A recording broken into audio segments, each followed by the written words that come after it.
Good morning to all of you online. Good morning to all of you here at Fuller Life Church. We thank you for being here today as we worship God together on this Lord's Day, on this last Sunday of October that concludes our mission month. As you know, we've had a mission focus throughout this month, and it won't be any different today as we have our guest speaker today with us, someone we'll remember from the summer, and we'll remember that it was just before she was heading there that she'll fill us in with what has happened and such, and also fuse together a sermon in and through all this. We're going to hear God speak through her today, and we're grateful to have Jen Mikelait, of course, her husband as well, and the kids who are having Sunday school now. We thank God for the family. Thank you for being here with us, and we welcome you now at this time. Would you welcome with me Jen Mikelait?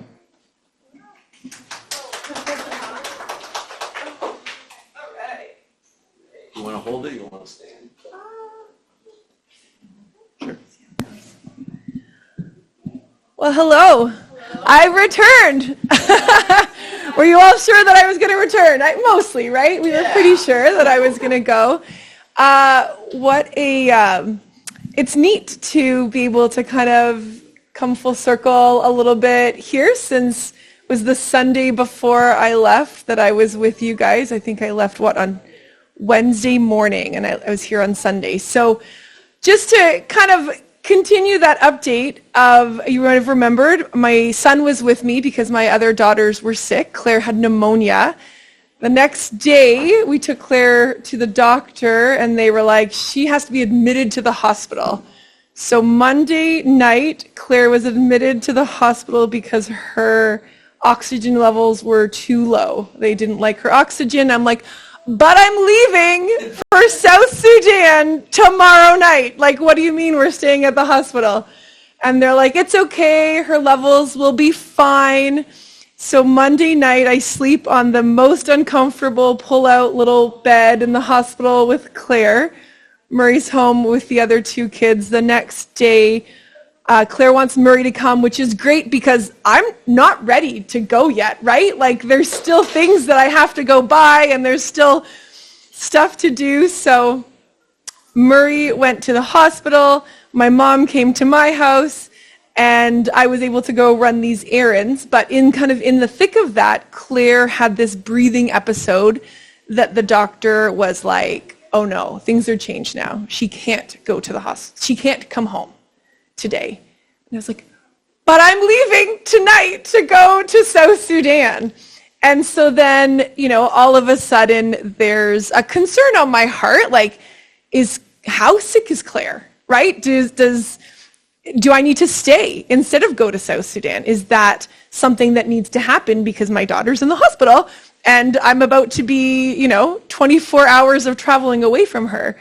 And so we had this doctor who was such a blessing. She was able to answer a question. You guys might remember that I was bringing some women's products to South Sudan, and someone had brought up this question to me about like the safety of that with the water that they have, and I was like, how do I answer this question?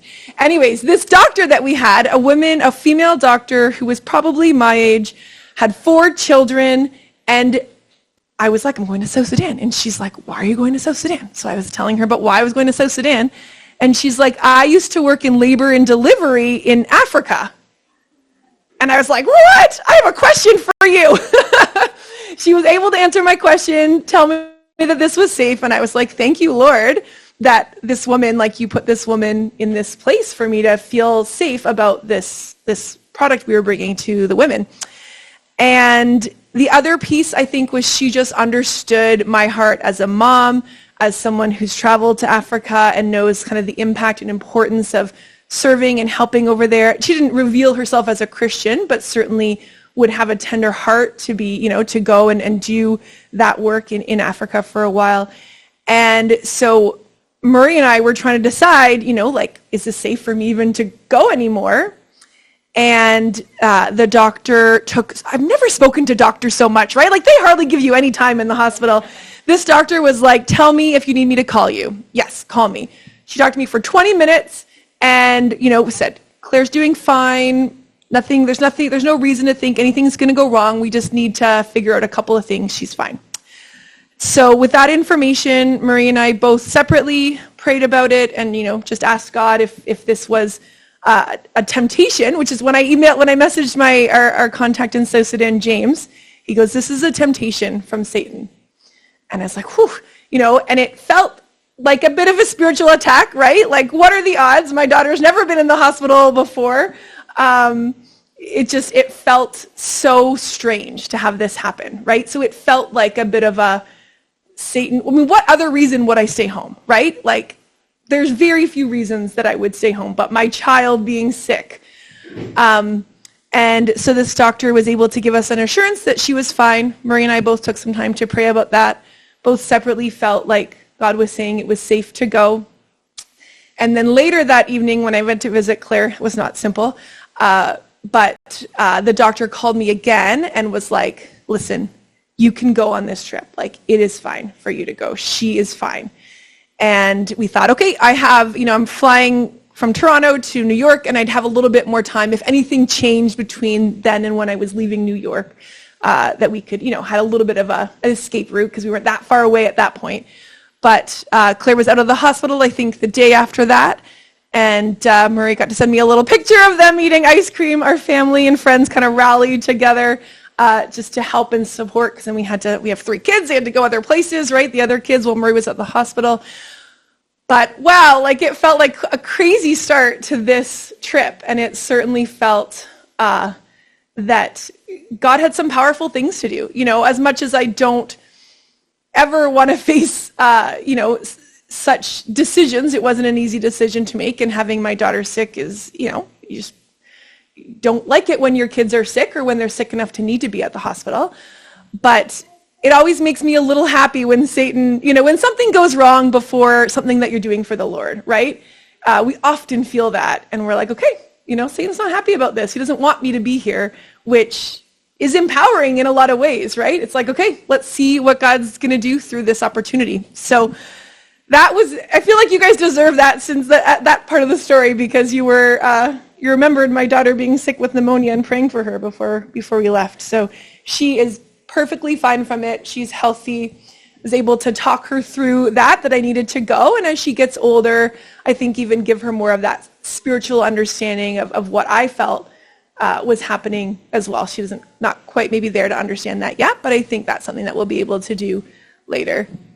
So let me pray. And I have some photos to show you, and I want to tell you a bit about what God is working on teaching me through this time. Let me just pray.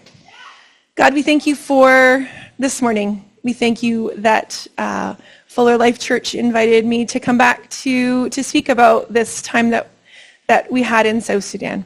God, I pray that the things that you have taught me, the things that you're revealing to me and showing to me and speaking to me about in this time, that it can touch their heart in some way, that they take from it whatever you have for them. Let it be your words today and not mine. And God, we just lift this time up to you in your name.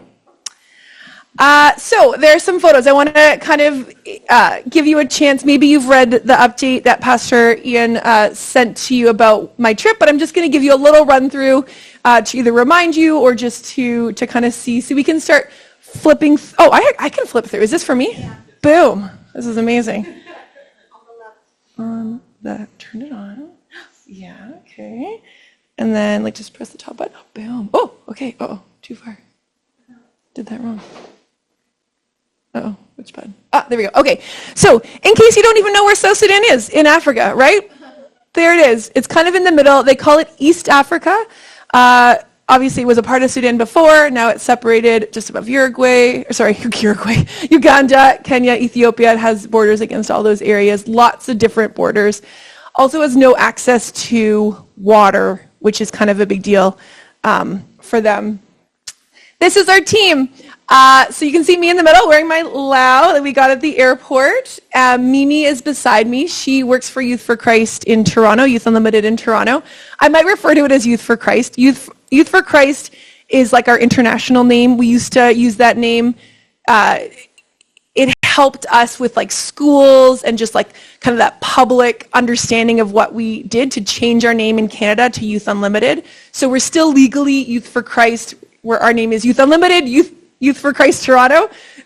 In everywhere else in the world, they call it Youth for Christ, so I'll probably be calling it Youth for Christ. It's the same organization, just to kind of help you with that. So Mimi, beside me, she works in the Young Parents Ministry at Youth Unlimited in Toronto, and she is also Nigerian and spends her summers in Nigeria. So she met us in South Sudan from Nigeria. Scott Moore on the far right is our executive director at Youth Unlimited in Toronto. And then James is on the far left. He is the national director of South Sudan that we went to visit. And then between me and Scott is Luke, and Luke is basically James's boss. He's the East Africa regional director. And so he had been to South Sudan once before and was coming to kind of check up on how the ministry is going, and also really for us served as a great interpreter almost of things that were happening around us. He has had a lot of experience growing new Youth for Christ ministries in East Africa. So it was great to have his expertise in this journey. So I just want to show you a few different pictures from around South Sudan to help you to kind of get a visual. When you imagine what I'm talking about, you might have a visual in your head, but this will hopefully help it be really realistic. This would be like the roads. It's rainy season, so there's a lot of puddles, a lot of divots in the ground. They call it an African massage when you go for a car ride, because you're literally like this on the whole ride. They use sticks for a lot of things. There are some paved roads. I kind of imagined a couple of paved roads, but there was more than that. Most of the roads were dirt, but some of them were paved. This would be considered some of the poorest of the poor living in South Sudan. So these are people that are squatting in a graveyard. They would most likely be Sudan refugees from the war going on in Sudan in the north. Their structures would be much more temporary. They're like plastic sheeting almost. So they would be a poor area. But this is also a part of South Sudan, right? This is along the Nile River, a restaurant along the I think it's called the White Nile, a part of the river that they're a part of. This is also a part of South Sudan. This would be an apartment complex that people who might work in oil, might work higher up in the government, maybe diplomats, international workers might live somewhere like this. It's the rainy season. It's lush there right now. It's not lush there the whole year round, right? They go through a dry season, kind of January to April would be a really dry, really hot season where it's over 40 degrees a lot of the time. They had to close schools last year because it was so hot. But this time of year, South Sudan is lush. It's beautiful. They have water. South Sudan has oil. They discovered oil there in the 70s. So they're not a poor nation because they live in a desert and they have no natural resources. They actually have a lot of natural resources. There's a ton of motorcycles. Nobody wears a helmet. I did not see a single helmet. 3 people on a motorcycle. They have this extender. Maybe you've been to a place where they do this as well. They have this back seat almost on a motorcycle, so 3 people can fit on a motorcycle. No helmets. And then they have these, I only know them as tuk-tuks. I think it's but they have a different name for it, but they're motorcycle taxis basically.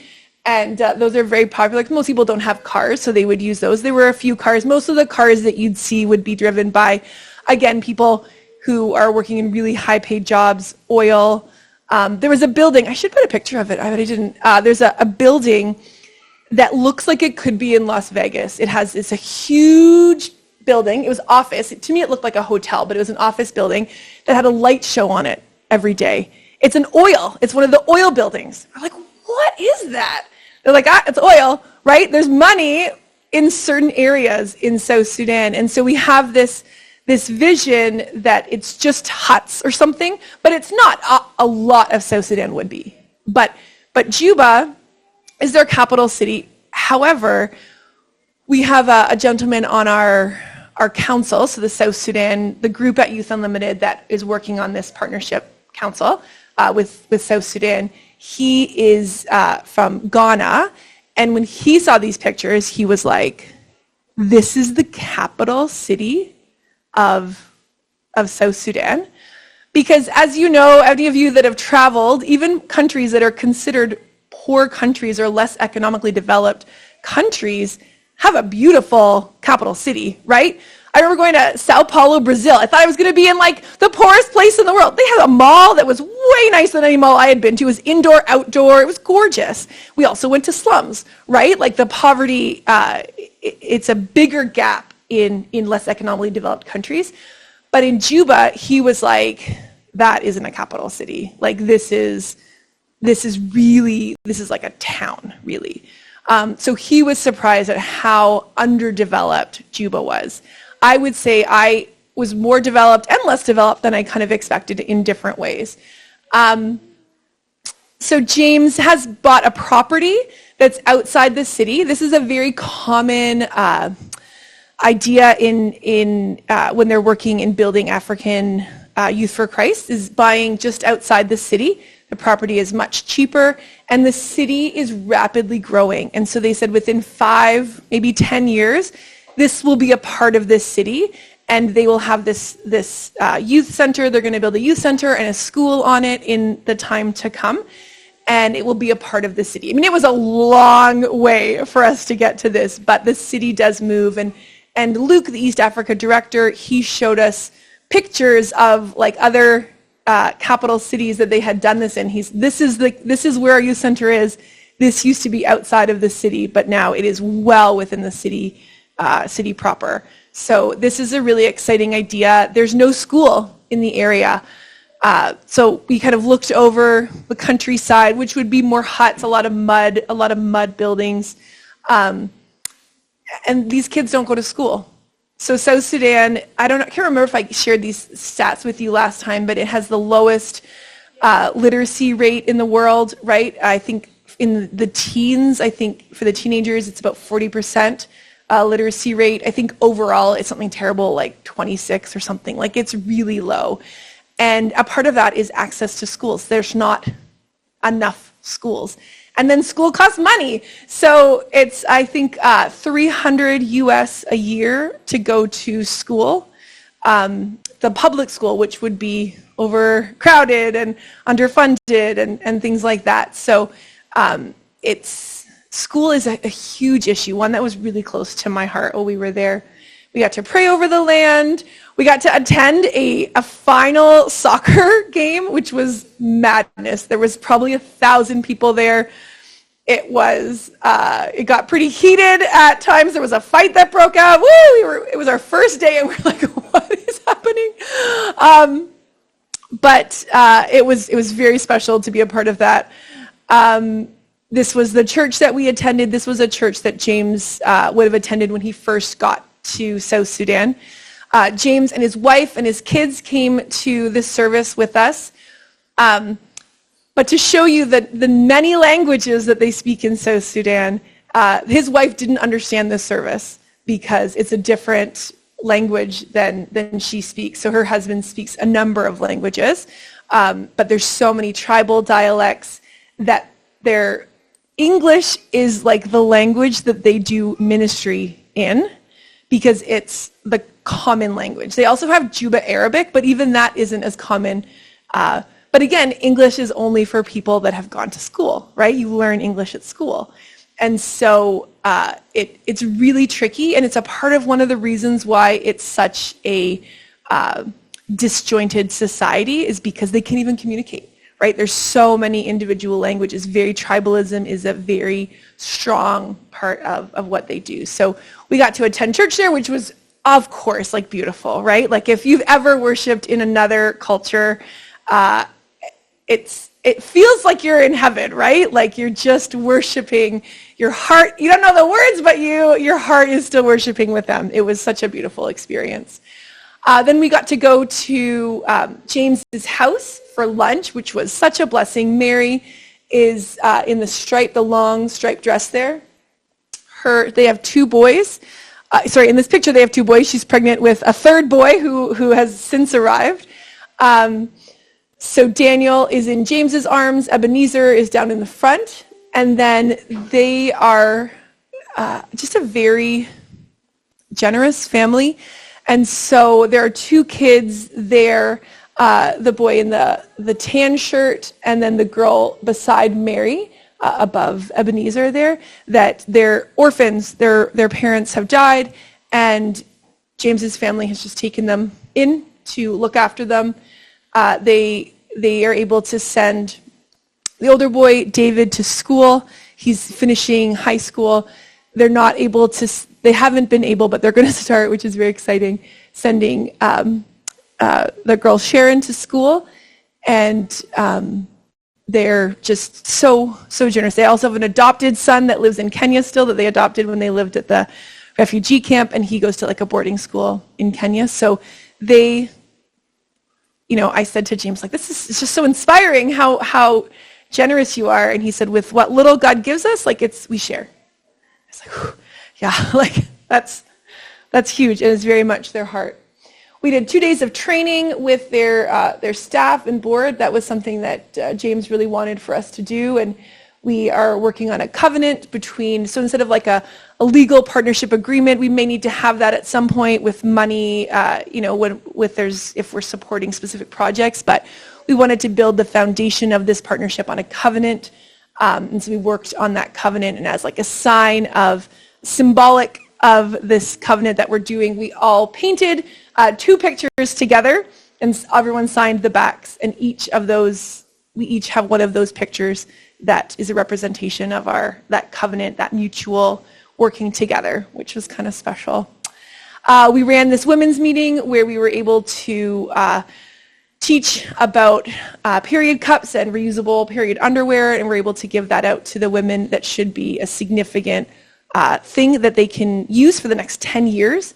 It's very expensive to buy those products in South Sudan, and so a lot of girls have to miss school and things like that because of it, and so this was a really, hopefully, helpful and exciting project for them. We had a donor that gave us 6 laptops. They have a computer program. They do computer training to give young people those skills that they can hopefully find work. And he started his computer training with 2 computers and 18 students, and they had to just take turns. And he had 6 computers before we brought these 6 laptops down, but we were able to double that. We were able to bring 6 laptops down, which was like no small feat, because we had to get them through a whole lot of customs. We went into Kenya first. Kenya wanted us to pay all this tax on all the donations we were bringing to South Sudan, and we're like, we're not bringing them to South Sudan. So it was kind of a wild ride, but we were able to get those 6 laptops, which was really, really great and has really expanded their ministry.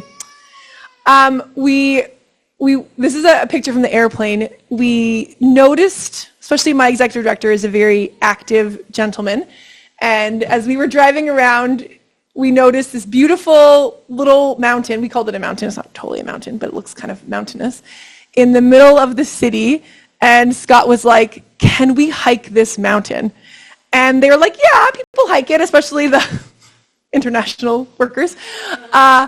And so the very last day, we hiked this mountain. It was amazing. And we had just the most incredible 360-degree view of Juba, and we had this incredible prayer time over the city. There's a church that actually has erected a bunch of crosses on this mountain that as you look up at it, you see these crosses, which was really, really special.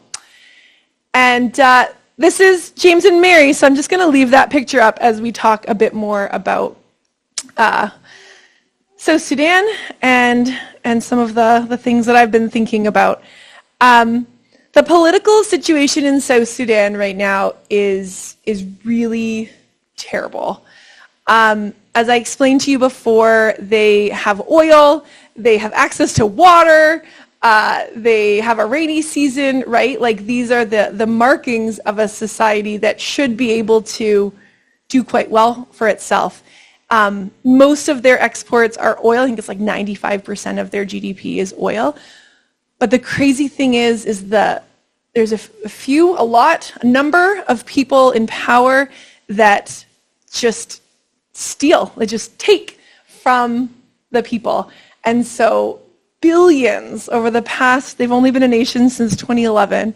In those years, billions, it's a lot of money, right, have been stolen by the government staff.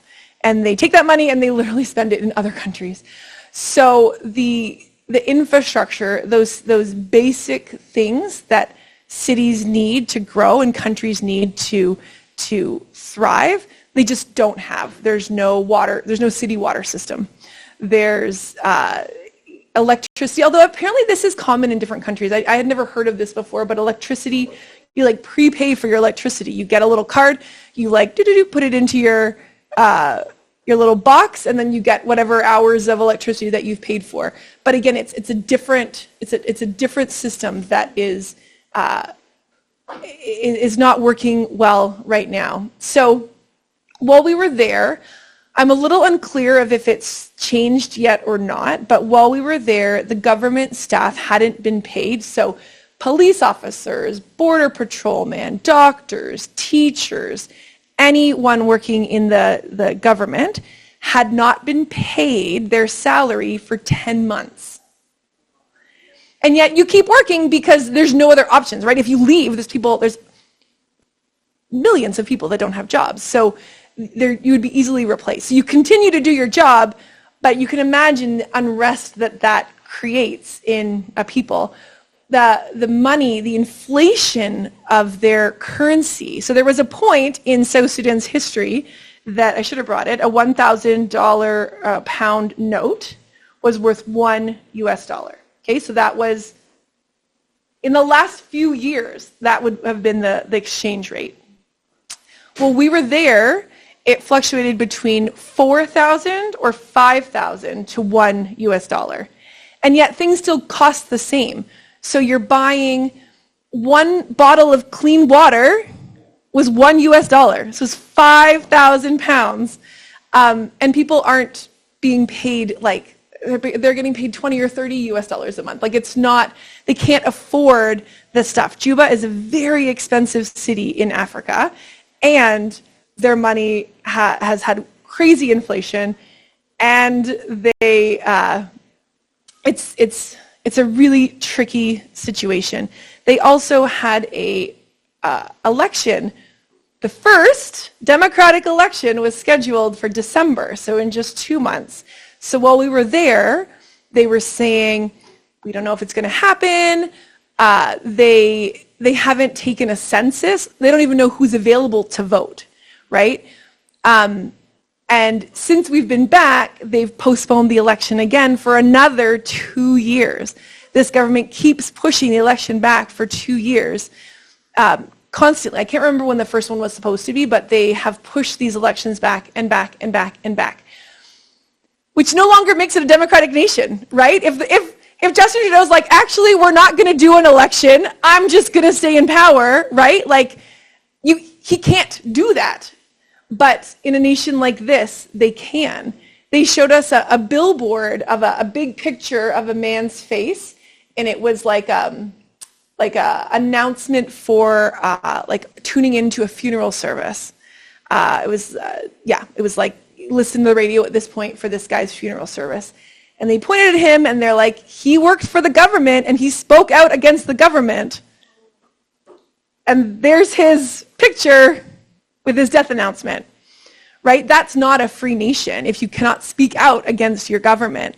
There was the president is an older gentleman, and he peed himself at a ceremony that was happening. It was during the announcement, during the national anthem, and he peed himself, and 2 people were just happened to be videotaping, posted it online, and they were murdered, right? Like, this isn't a free society at this point. And so the political situation is just so dire. You know, they as we drove around, especially in like the richer area where the president would live, the different political higher-ups have these like estates, and they would show us these fences with bullet holes, right? Like, this is very much in their history, in their very recent history. There's been fighting up until 2018. they had warring, and they said, this field was filled with dead bodies. The government would just bring them and pile them up into this field to show people that you can't come against us, right? Like there's so much fear, and it's scary to me because I don't see like a way through without an overturning of the government. Like this president isn't for the people. He's not looking out for the people. He's not there to help his people, which is like, we hope, we want, that's what our government's supposed to be, right? They're elected by us to be for us. They're supposed to be looking out for us and helping us. And yet in this system, that's not happening. And so it feels scary to think about, how does this change?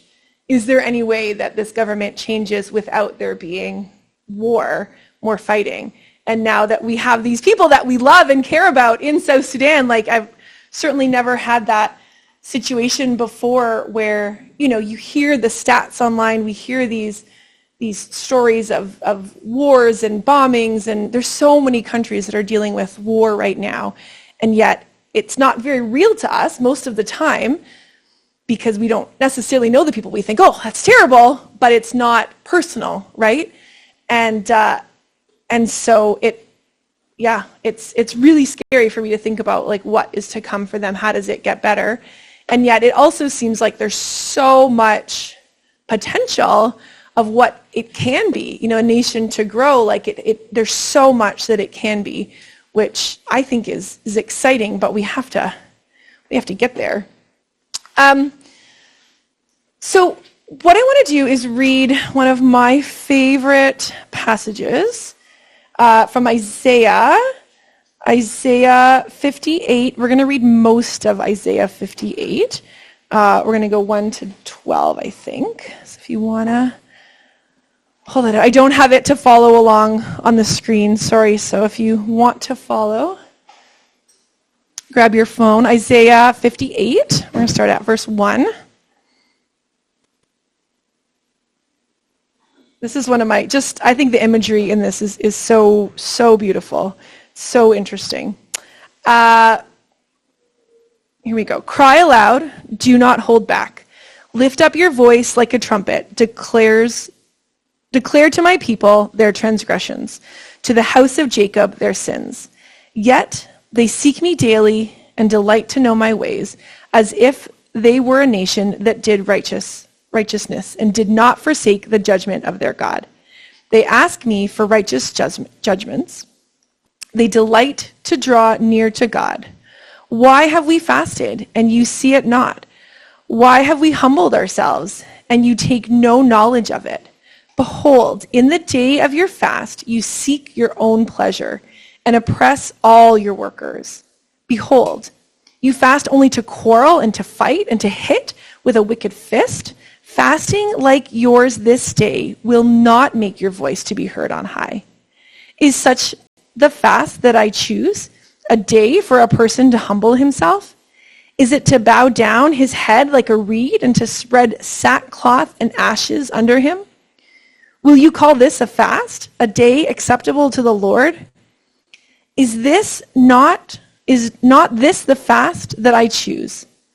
To loose the bonds of wickedness, to undo the straps of the yoke, to let the oppressed go free, and to break every yoke?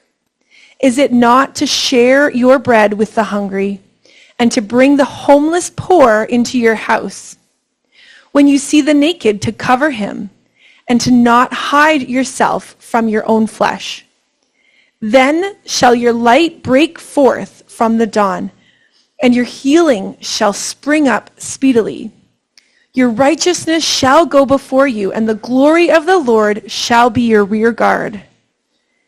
Then you shall call, and the Lord will answer. You shall cry, and he will say, Here I am. If you take away the yoke from your midst, the pointing of the finger and the speaking of wickedness, if you pour yourself out for the hungry, isn't that a beautiful term? Pour yourself out for the hungry and satisfy the desires of the afflicted, then your light shall rise in the darkness and your gloom be as the noonday. The Lord will continually guide you and satisfy your desires in a scorched place and make your bones strong. And you shall be like a watered garden, like a spring of water, whose waters do not fail. And your ancient ruins shall be rebuilt, and you shall raise up the foundations of many generations, and you shall be called the repairers of the breach and the restorers of streets to dwell in. Some beautiful imagery in there, right? The well-watered garden. The other one that I loved, it says it in the ESV a little differently than in the one I read, but you will be satisfy your desires in a sun-scorched land. He's like, these images are so powerful if you take a second to think about them, right? Like dry ground, and it's being like well watered, being well taken care of. I think that's such a beautiful word from the Lord into how, in some ways, he wants us to be active. So when I got home from my trip, I really felt like I had to jump right back into life. My husband's a teacher. I got home on Friday. He had to go back into the school on Tuesday. And so I kind of jumped right back into parenting. And, I feel like I didn't have the capacity to really deal with what God had spoken to me about, or to really take time to think through what I had done. I had this image in my mind that I put it in a little box. You ever do that in your heart? Like, put something into a little box, and it was in a little box, but it was tied with like a beautiful blue ribbon. So it wasn't like I didn't want to deal with it. It was like a little gift that was waiting, but I just didn't know how to enter into that. And we had a time at our staff retreat in mid-September that I was given some time and space to spend some time with God, and I felt like, okay, I'm nervous as to what God is going to say about some of these things. I had seen slums before. I had been in places where there was a lot of poverty that existed, but it had been a while. A lot of my work with Project Serve more recently had been in Toronto, and so dealing with people who are experiencing homelessness and poverty in Toronto. Poverty is very relative, right? We don't have people that are starving to death in Toronto. They shouldn't be. There's a lot of access to things that they can get. So it is relative in a lot of ways, but we do certainly have a lot of poverty, and I spent a lot of time teaching about people experiencing poverty with Project Serve. But it had been a minute since I had, walked through a slum, which we did we were in Kenya for 24 hours visiting the Youth for Christ there, and we went to Kabbalah, which is the largest urban slum in Africa. It was literally as far as the eye could see the rooftops of this slum. 700,000 people lived in this community, in this slum, and beginning to have an understanding of what that looked like. When you hear about extreme poverty, they talk about people living on less than $1 a day or less than $2 a day, and we don't really have a capacity of how that even looks, right? Because we certainly don't live on $1 a day here, right? When you think about the cost of your insurance and your house and your apartment and your car and your coffee and all the things, right? Like that is incomprehensible, really, in a lot of ways. But he was explaining that, you can't buy a bag of flour. You don't have enough money to buy a bag of flour to make food, but you have enough money to buy 200 grams of flour so you can make your bread for today. It's really living on that day to day. They have to pay rent in the slum, which never really occurred to me, even though I've heard the term slumlord before.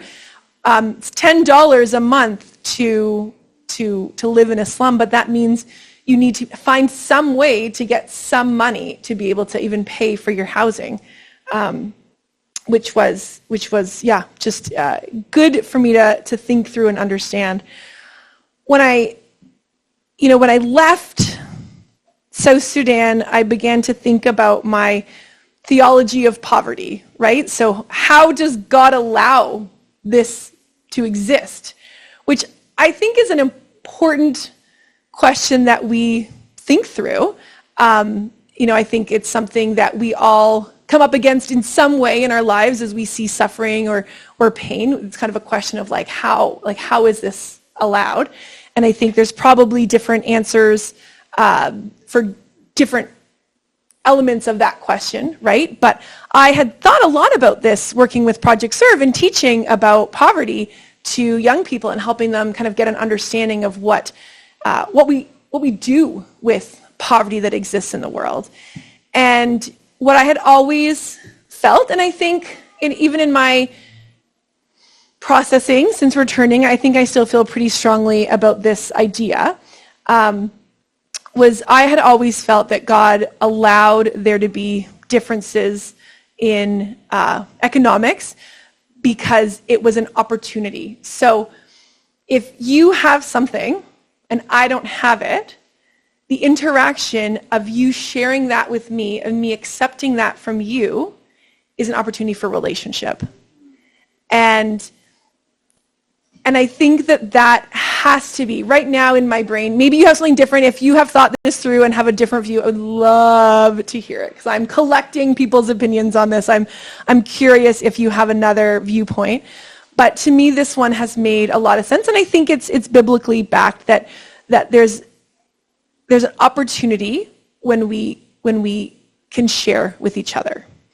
And I think I always taught in Project Serve that economic poverty is not the only type of poverty that exists, right? We, in North America, I am thinking through the idea of the fact that I think we hold comfort to a very high degree. Maybe in some of our lives, comfort can be an idol, right? It seems like it's one of the most important things that we feel is important in life. If you think about how we buy our stuff, how we buy our couches and our beds, we want it to be comfortable for us, right? There's a lot of ways that we want to be comfortable. And I don't feel like that's true around the world. You go someplace else and they're sitting in plastic chairs, and I'm like, this is not comfortable. They don't seem to care. I don't know. I don't totally know what that is yet. So you have to bear with me, because everything, I wanted to bring like a nice, neat package of like, this is what God has taught me, this is the things, but it is still in process. So I hope that some of these things might land and inspire you to be thinking more on these things as well.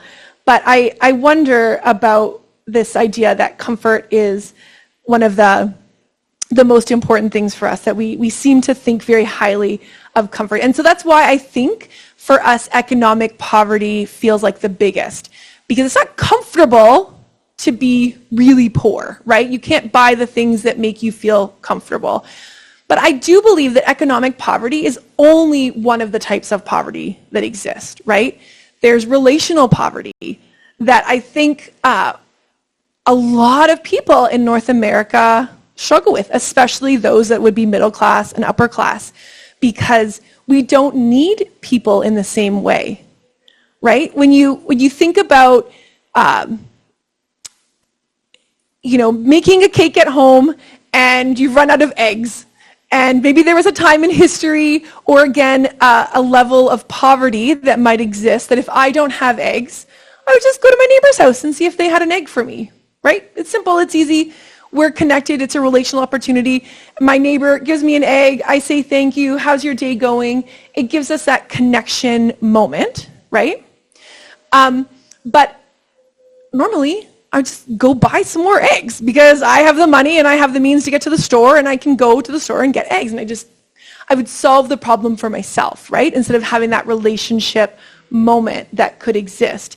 And so I think that we are so self-reliant because of the wealth that exists in Canada and in most people's existence, that we rely a lot on ourselves and we don't have those moments of interaction. And so I think that can cause a relational poverty.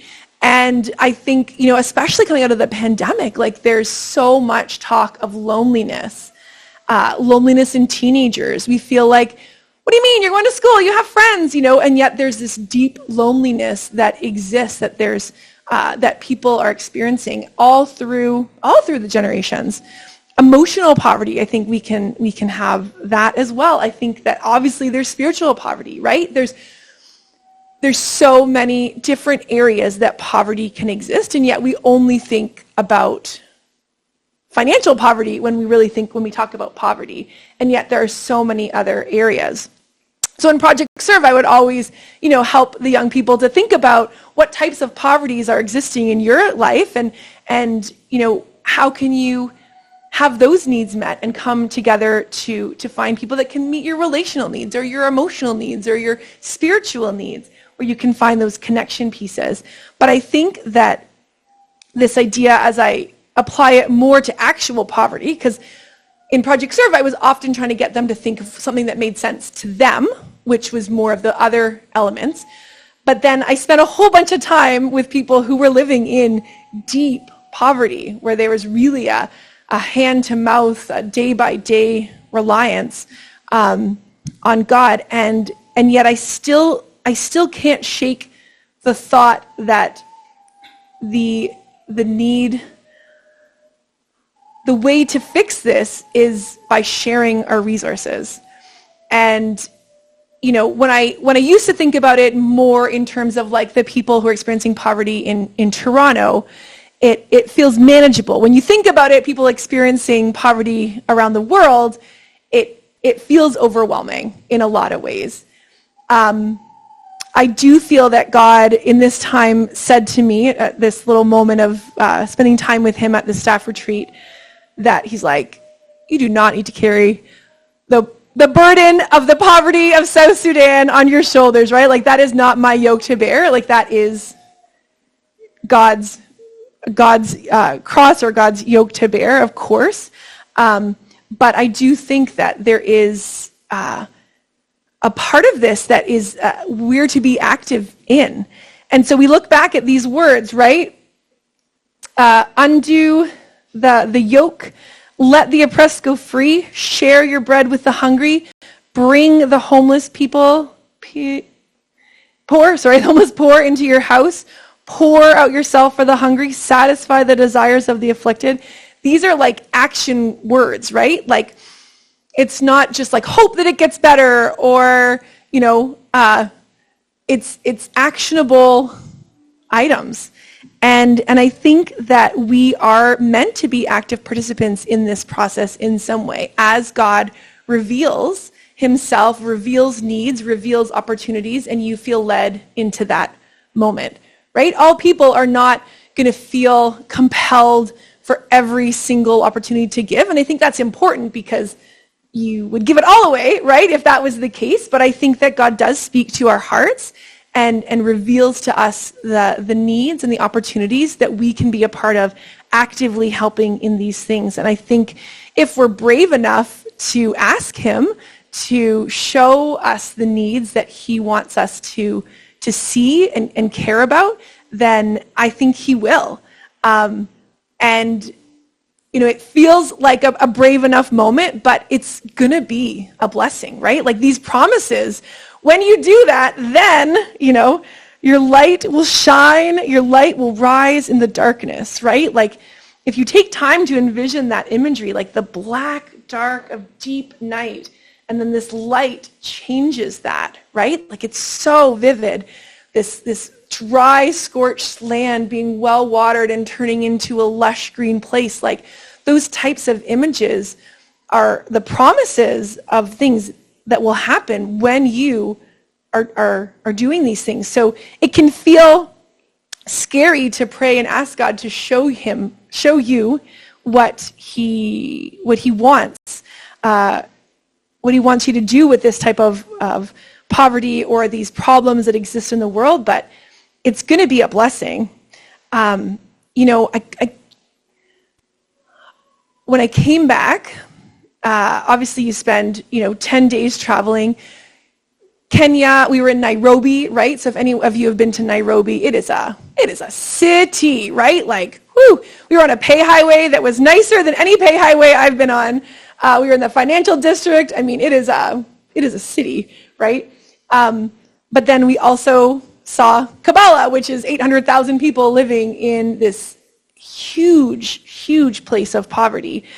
And then obviously you saw the pictures of South Sudan, right? Like, it was a different world. And so for me, coming back to Canada, to Toronto, and just understanding and kind of, for me, like being reminded of how fortunate we are to live in a country where people can say things against the government.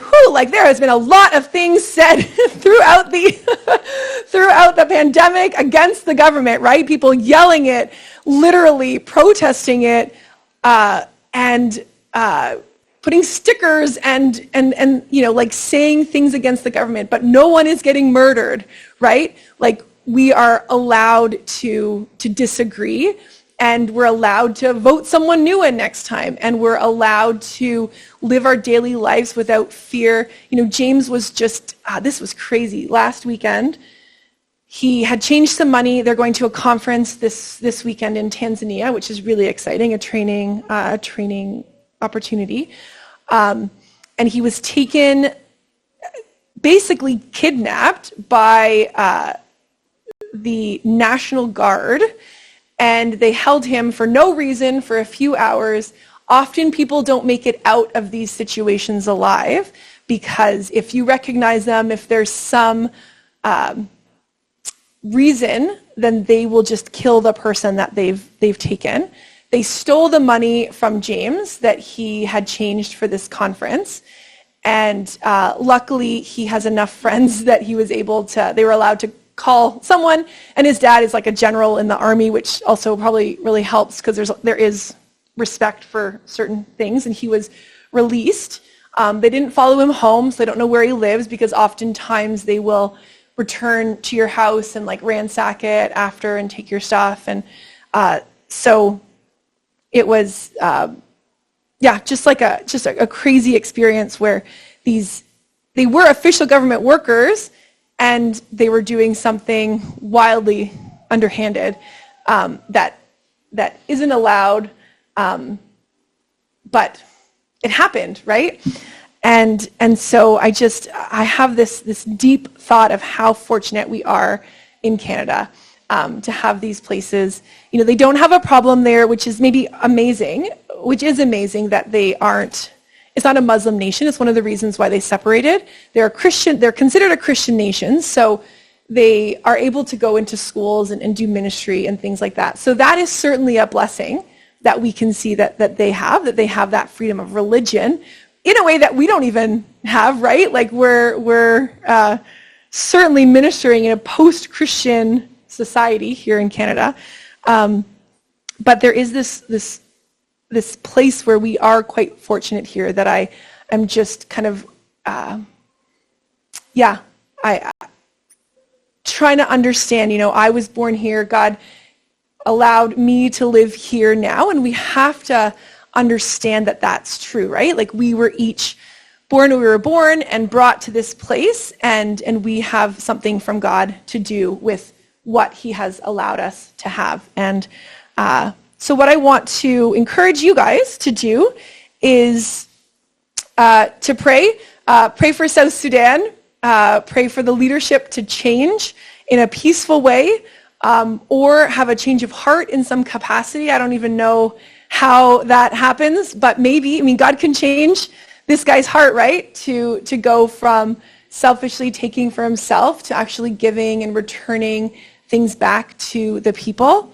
I think something else that we can do as the Lord leads is give to organizations that are helping in a grassroots way, right? They have this view, I don't want to offend anyone if you have connections in the United Nations, but in South Sudan, they call it United for Nothing. Like they have such a negative view of the programs that are being brought to their country. And so I wonder if there's, some ways for us to give internationally in grassroots ways, right?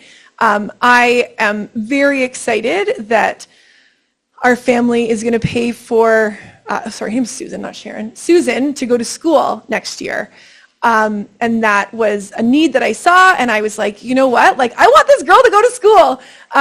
Young women going to school, it doesn't mean that it for sure will change her life and bring her out of poverty, but her life, she won't get out of poverty without it, right? All of these people that we had met that were doing so well and moving out of poverty, even the national director of Kenya, like he was born in working poor, he would have lived in a slum, but someone helped pay for his education, and he now runs Youth for Christ Kenya. He's a counselor, he's also an accountant. He was able to work his way out of poverty because someone invested in him. And so that to me feels meaningful. And education just feels really meaningful for me in South Sudan. And yeah, I just also want to encourage you to take the time and ask God what he's inviting you to. In what ways, can you be sharing what God has given you? And he will reveal that to you if you ask him with an open heart. And I think it's important. I think it's a part of our place in this story is that we have something and we can share it. And we absolutely have other needs. And I want to encourage you to be open to have people meet those needs. That if you are lacking things relationally or emotionally or spiritually, if you do feel that type of poverty in your heart and in your soul, then you can allow people in to meet those needs and to have that relationship. And I think that so far, that's where I have really come to, that we're allowed to have these lacks, either financial, emotional, relational, spiritual, so that there's opportunity for connection. And I think our God, we know our God is a God of connection, of relationships.